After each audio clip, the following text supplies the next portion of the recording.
Welcome to ASPN academy. இது maths video. Already இந்த நேர்மாறல், எதிர்மாறல், கலப்பு மாறல் இந்த டாப்பிக்கில் 2 வீடியோ வந்து நம்மளோட பிளேலிஸ்ட்டில் இருக்குது. Part 1, part 2.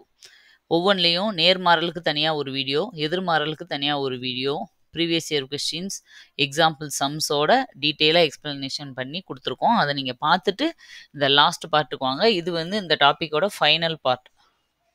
ஓகே, இப்போ இதுக்குள்ளே போகலாம். இந்த ஃபைனல் பார்ட்டில் வந்து நம்ம என்ன பார்க்க போகிறோம் அப்படின்னா, கலப்பு மாறல், நேர்மாறல், எதிர்மாறல் பார்த்துட்டோம். அதை பார்த்துட்டு நீங்கள் வந்தால் தான் இது வந்து உங்களுக்கு டீட்டெயிலாக புரியும். அதை முடித்தவங்க இந்த இதை வந்து பாருங்கள், 3வது வீடியோவை. இந்த கலப்பு மாறலில் என்ன ஆகும் அப்படின்னா, நம்ம நேர்மாறல், எதிர்மாறலில் வந்து ஏதாவது 2 விஷயத்தை மட்டும் தான் கம்பேர் பண்ணியிருப்பாங்க. 1, 2 வேலையவோ, இல்லை 2 பொருட்களவோ, 2 விலையவோ அப்படி கம்பேர் பண்ண மாதிரி இருக்கும். அப்போ நம்ம டைரெக்டாக அந்த மெத்தடில் போட்டுட்டு நம்ம ஈஸியாக நேர்மாறல்னா குறுக்கு பெருக்கலாகவும், எதிர்மாறல்னா நேர் பெருக்கலும் பண்ணி நம்ம ஆன்சர் கண்டுபிடிச்சிருவோம். இதுதான் இதுக்கு முன்னாடி நம்ம பார்த்த வீடியோஸில் இருக்குது. இதில் என்ன அப்படின்னா, கலப்பு மாறலுக்கும் அதுக்கும் என்ன டிஃப்ரென்ஸ் அப்படின்னா, கலப்பு மாறலில் 1க்கும் மேற்பட்ட, 2க்கும் மேற்பட்ட இந்த மாதிரி விஷயங்கள் வரும். அதாவது அதில் வந்து 1 வேலையும் நாட்களை மட்டும் கம்பேர் பண்ணியிருப்பாங்க, இல்லை உணவோட அளவு, உணவோட விலையை மட்டும் கம்பேர் பண்ணியிருப்பாங்க. 2 விஷயத்தை தான் கம்பேர் பண்ணியிருப்பாங்க. ஆனால் இங்கே அப்படி கிடையாது. ஆட்கள், வேலை, நாட்கள், நேரம், இப்படி பல விஷயங்கள் வரும். அதை எல்லாத்தையும் சேர்த்து மிக்ஸ் பண்ணி வர்ற சம்மை தான் இந்த கலப்பு மாறல் மெத்தடில் செய்ய போகிறோம். அதுக்கு மெயினாக ஒரு ஃபார்முலா இருக்குது. இங்கே பாருங்கள், கொடுத்துருக்கேன் இல்லையா, அந்த ஃபார்முலா வந்து ரொம்ப முக்கியம். இது இதே மாதிரி பாக்ஸ் போட்டு எழுதி வச்சுக்கோங்க. M1D1H1 divided by W1 is equal to M2D2H2 divided by W2. இந்த M1, M2 எல்லாமே சேம் இதை தான் குறிக்குது. ஆனால் இது ஒரு ஆளுக்கு, இது ஒரு ஆளுக்கு. அதுதான் கொஷின் பார்க்கும்போது உங்களுக்கு புரியும். இப்போ காமனாக எம்னா என்ன அப்படிங்கிறத தெரிஞ்சுக்கோங்க. எம் அப்படின்னா மெம்பர்ஸ், அதாவது ஆட்கள். இத்தனை ஆட்கள், இத்தனை நாள் அப்படின்னு வரும் இல்லையா கொஷின். அதில் ஆட்கள் அப்படின்னு குறிக்கிறது தான் நம்ம எம்முன்னு எடுத்துக்கணும். டி அப்படின்னா டேஸ், நாட்கள். ஹச் அப்படின்னா ஹவர்ஸ், இத்தனை மணி நேரம் அப்படின்னு கூட வரும் சில நேரம். அதனால் ஓகேவா, நேரமோ இல்லை ஹவர்ஸோ குறிக்கிறது தான் ஹச் அப்படிங்கிற இடத்துல எழுதணும் நம்ம. கடைசியில் டபிள்யூ அப்படிங்கிறது வந்து ஒர்க்கு, வேலை. எவ்வளோ வேலை செஞ்சாங்க அப்படிங்கிறது வந்து டபிள்யூ. இந்த டபிள்யூ எப்பயுமே டிவைடர் கீழே தான் வரும். ஓகேவா, W1 இருந்தாலும் சரி, W2 இருந்தாலும் சரி, கீழே டினாமினேஷனுக்கு கீழே எழுதணும். இதுதான் ஃபார்முலா, இதுதான் மெத்தட். எதை எந்த இடத்துல எழுதணும், எம்னா என்ன, டினா என்ன, ஹச்னா என்ன, டபிள்யூனா என்னன்னு பார்த்துட்டோம். இப்போ இதெல்லாம் எப்படி அப்ளை பண்ணி இந்த சம்மை பண்ணுறது அப்படிங்கிறதுக்கு நம்ம மாடல் கொஞ்சம் பார்க்கலாம். பாருங்கள், ஃபஸ்ட்டு சம். 48 ஆண்கள் ஒரு வேலையை நாளொன்றுக்கு 7 மணி நேரம் வேலை செய்து 24 நாட்களில் முடிப்பர் எனில் 28 ஆண்கள் அதே வேலையை நாளொன்றுக்கு 8 மணி நேரம் வேலை செய்து எத்தனை நாட்களில் முடிப்பர்? பாருங்க, இதுக்கு முன்னாடி நேர்மாறல், எதிர்மாறல் பார்த்தோம் இல்லையா, அதுல எல்லாம் ரொம்ப சிம்பிளா முடிஞ்சிருக்கும். ஓகேவா, இங்கே அப்படி கிடையாது, நிறைய டேட்டாஸ் கொடுத்துருக்காங்க. இப்போ இதை எல்லாத்தையும் அந்த ஃபார்முலாவில் அப்ளை பண்ணி நம்ம பண்ணலாமா? ஃபார்முலா என்னது? M1 D1 H1 divided by W1 is equal to M2 D2 H2. நீங்கள் ஒரு வாட்டி 2 வாட்டி தான் இது உங்களுக்கு எழுதி பண்ண வேண்டியிருக்கும். அப்புறம் போக போக எல்லாம் மனப்பாடாயிரும். ஒர்க்கை தவிர மற்ற எது வந்தாலும் மேலே போடணும், அவ்வளோதான்.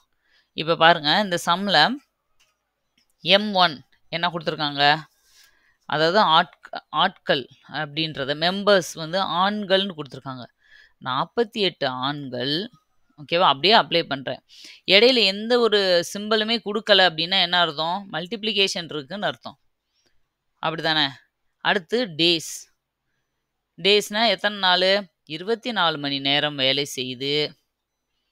ஓகேவா, ஹவர்ஸ் எத்தனை மணி நேரம்? 7 மணி நேரம். 24 நாட்களில் 7 மணி நேரம் வேலை செய்து என்ன கொடுத்துருக்காங்க இங்கே? ஒரு வேலையை முடிப்பர். அது எந்த வேலைன்னு அவங்க கொடுக்கல.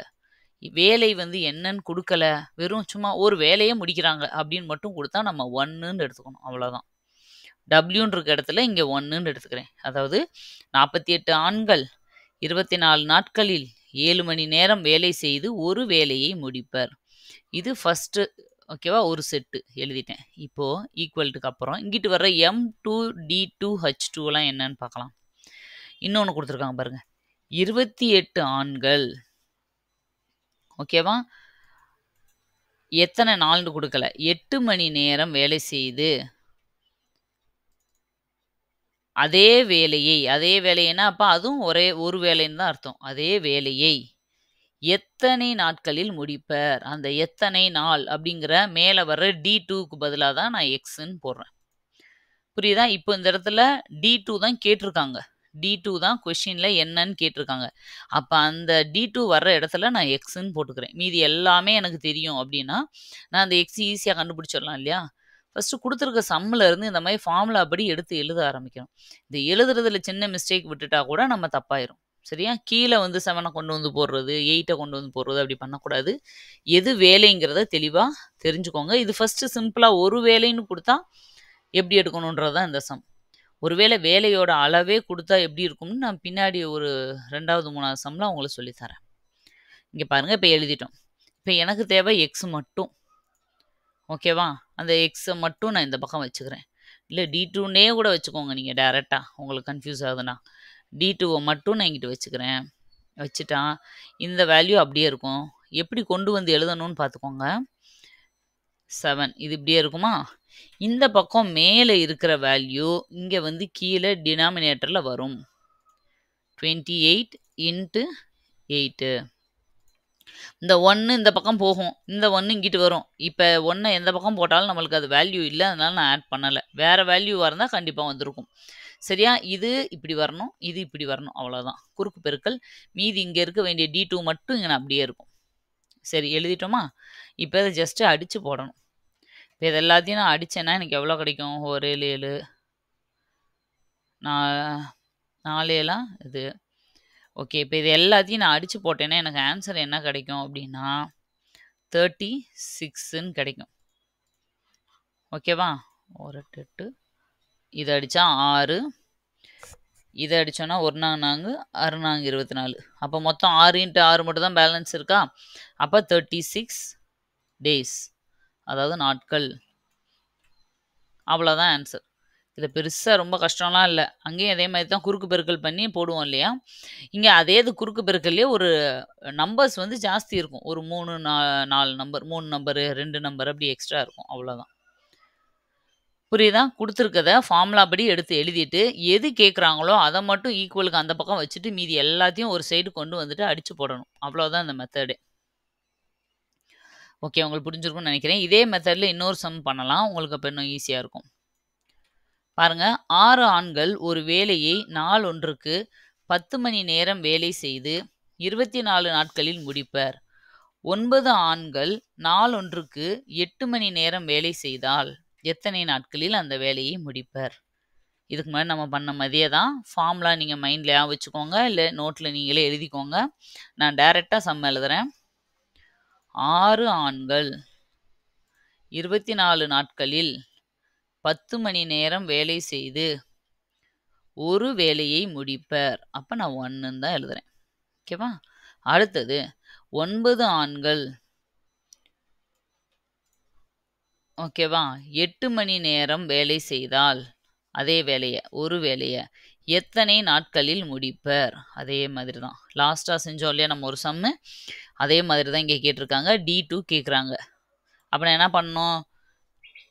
D2வ மட்டும் இங்கிட்டு வச்சுட்டு, மீதி எல்லாத்தையும் இந்த பக்கம் கொண்டு வந்து எழுதுறேன்.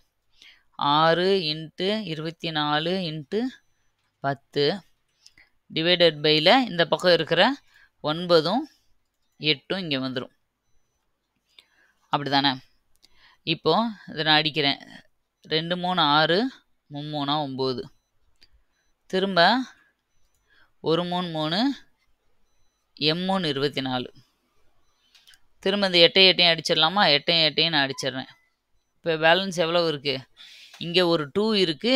இங்க ஒரு 2வும் இங்க ஒரு 10ம் இருக்கு. அப்ப 2 இன்ட்டு 10 இது மட்டும் தான் பேலன்ஸ் இருக்கு. அதாவது 20. இது வந்து டேஸ். அதனால 20 நாட்கள் ஆகும். அவ்வளோதான். இப்போ ஒரு வேலை அப்படின்னு குடுத்தா நம்ம எப்படி பண்ணணும்னு சொல்லி 2 சம் பார்த்துட்டோம். ஓகேவா? கீழ 1ன்னு போட்டுருவோம். அதனால அடிக்கிறது அப்படியே டக்கு டக்குன்னு அடிச்சு போட்டுருவோம். என்ன வேலையோட அளவு குடுத்துருந்தாங்கன்னா, கீழ அந்த 1ன்றதுக்கு பதிலா அந்த வேலையோட நம்பர் வரும். அத வந்து நம்ம அந்த நம்பருக்கு ஏத்தாப்புல மேலயும் கீழயும் அடிச்சு போடுற மாரி இருக்கும். அவ்வளோதான் டிஃபரன்ஸ். ஓகே. அதுலயும் 2 மாடல் பார்த்துரலாம். பாருங்க, இப்ப அடுத்த சம்மு. 81 மாணவர்கள் 448 மீட்டர் நீளமுள்ள ஒரு சுவரில் ஒரு ஓவியத்தை 56 நாட்களில் வண்ணமிடுவர். 160 மீட்டர் நீளமுள்ள அது போன்ற சுவரில் 27 நாட்களில் அந்த ஓவியத்தை எத்தனை மாணவர்கள் வண்ணமிடுவர்? ஓகேவா? ஒரு வேலைன்னு இங்க குடுக்கல. 448 மீட்டர் நீளமுள்ள ஒரு சுவர்ல வண்ணம் போடுறாங்கன்னு குடுத்துட்டாங்க. இந்த இதுதான் வந்து நம்மளுக்கு வந்து வேலை. ஓகேவா? இப்ப நீங்க உங்களுக்கு இந்த வேலை எதுன்னு கண்டுபிடிக்க தெரியல அப்டின்னா, நீங்க ஃபர்ஸ்ட் எடுத்து எழுதிருங்க. அதாவது ஆட்கள், நாட்கள், மணி. ஓகேவா? இதெல்லாம் எடுத்து எழுதிட்டா மிச்சம் இருக்கிறது தான் வேலை. அப்படி கூட நீங்க ஃபர்ஸ்ட் ஸ்டார்ட்டிங்ல கண்டுபிடிங்க. போக போக உங்களுக்கு அது பழகிரும். எது வந்து வேலைன்றது கண்டுபிடிக்கிறது ஈஸி ஆயிரும். ஓகே. இப்ப இத எடுத்து ஃபார்முலா படி எழுதுவோமா? அதே மாதிரி தான் 81 மாணவர்கள் ஓகேவா? 56 நாட்களில் இங்க வந்து மணியே குடுக்கல. அதாவது ஃபர்ஸ்ட்டு M1, D1 அவங்களுக்கும் மணி எவ்வளோன்னு குடுக்கல. M2, D2க்கும் குடுக்கல. அதனால நம்ம மணியே எடுத்துக்க தேவையில்லை. ஒரு டேட்டாவே முழுசா இல்ல அப்டின்னா, நம்ம அந்த டேட்டாவே விட்டுறலாம். ஃபார்முலால ஒண்ண கட் பண்ணிறலாம். இப்ப நம்மளுக்கு 81 மாணவர்கள் 56 நாட்களில் 448 மீட்டர் நீளமுள்ள ஒரு சுவரில் ஓவியம் வரைவர்.